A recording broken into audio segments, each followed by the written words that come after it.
Good morning, everybody. Please take your seats. We are about to start a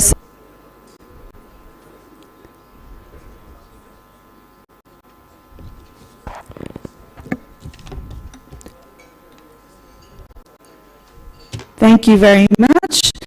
I'd like to now introduce our third parallel session, Investment Opportunities in Agriculture, Food Processing, and Forest-Based Products. I'd like to call up on stage our moderator, Dr. Aruna Palike, agriculture economist and the specialist for International Food Policy Research Institute.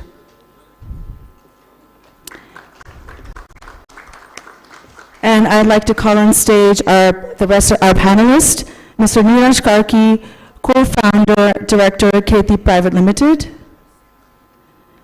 Ms. Poonam Shukla, co-founder, Sattva. Mr. Kushal Gurung, founder, Mutta Agro. Mr. Samir Nera, managing director at the Organic Village.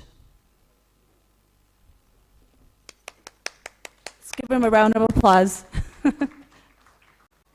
I'd like to call upon our special speaker, Mr. Harkirat Singh Bedi, business head, Nepal, Myanmar, Dabur Nepal Private Limited.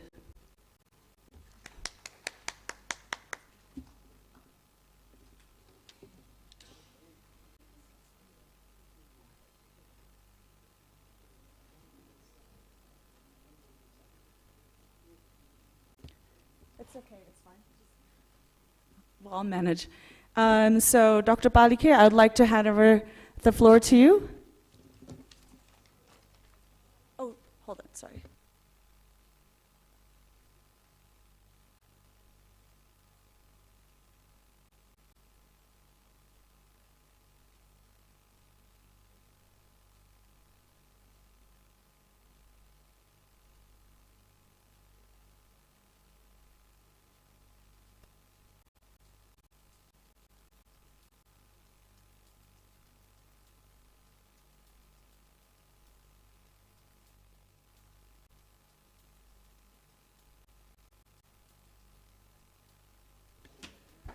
Mr. Bedi, if I could request you to come up on the podium and give your presentation. Thank you. Do I give it from here or can I give it from downstairs? Sure, absolutely. Whatever you prefer. We'll get you a mic. Sure, of course.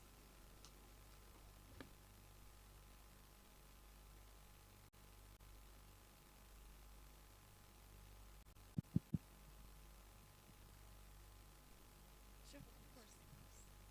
Hello.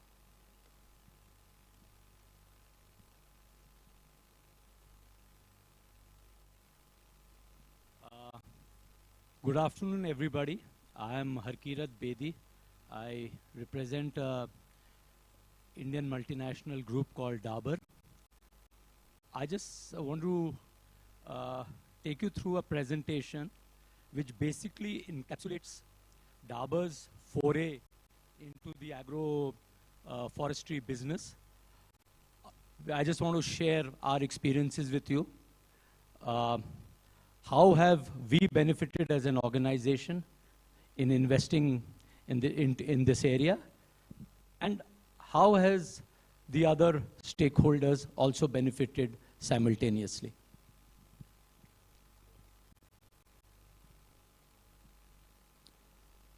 So basically, just a little brief about the organization that I represent. Dabur is a 140-year-old company. It's an Indian multinational. We are the world's largest Ayurvedic and natural healthcare company with annual revenues of USD 1.5 billion.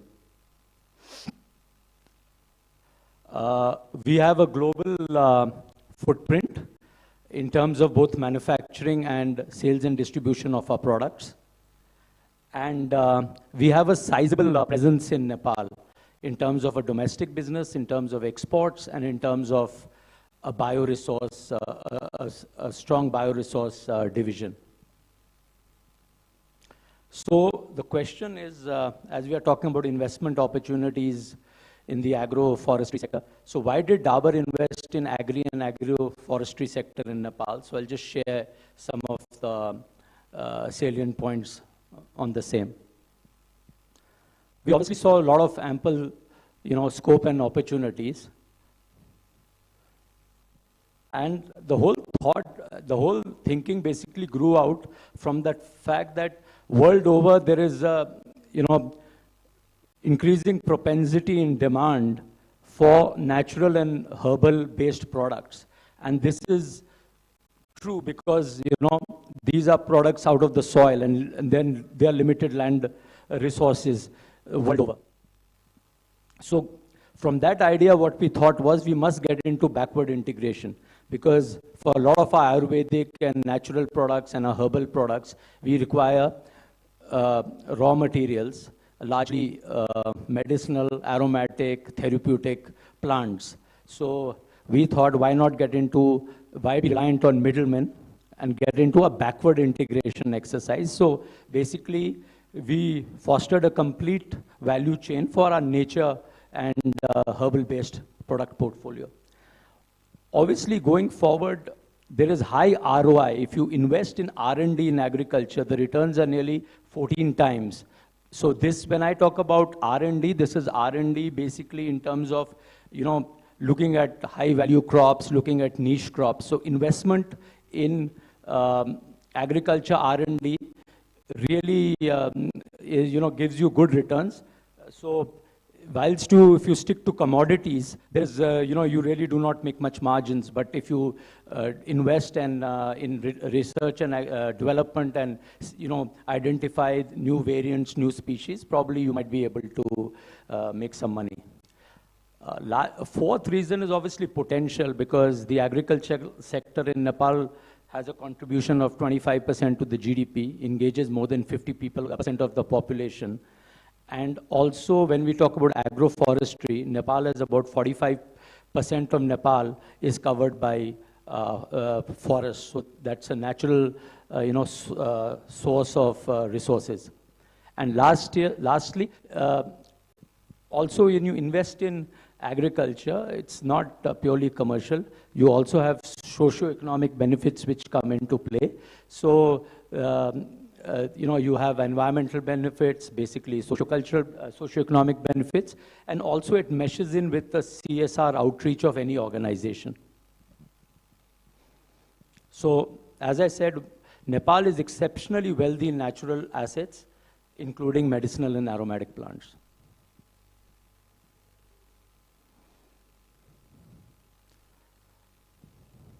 So we have invested in high-tech, high-value and sustainable practices, basically to create a strong domestic and export portfolio. So we have a greenhouse in Banepa. Our bioresource division is headquartered out of Banepa in Kavre Palanchok district, established in 1998. And basically, we are MAPS focused. MAP focus means medicinal and aromatic plants. That's the area in which we largely operate. So you've got a team strength of 77 people, largely women. Would be about 90% women in Banepa. State-of-the-art greenhouses, good quality analysis lab. We are dabbling in 17 species of medicinal and aromatic plants. And every year, we give 20 million saplings to the farmers and the forest user groups and the various communities who basically cultivate this on their lands. And lastly is we source about 200 metric ton plus of RM annually. So some of it is through the saplings that we give, and some of it is through the aggregation of herbs from the forest user groups. So this is the kind of work that we are doing.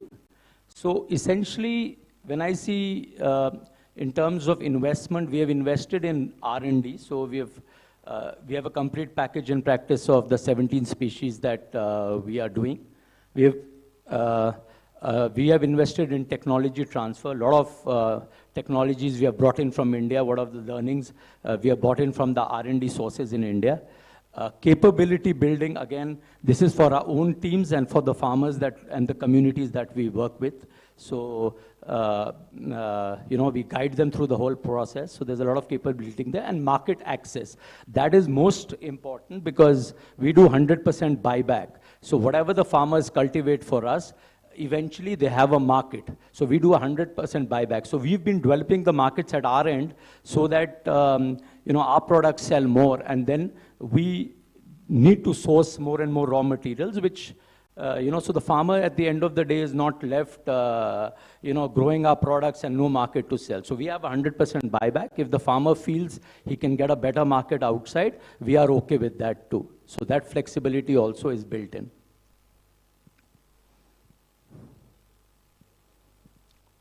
So this is the kind of operational framework that we are working on.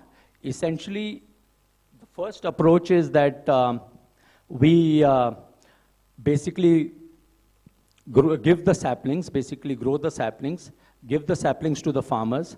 The farmers, post the gestation period and harvest, give it to us. We have 100% buyback, and then that goes into some of domestic consumption, some of the products sell in Nepal, and rest of it we export to our parent company. So we are not trading in herbs, the only growing extent that we require as an organization. So, and that's one approach.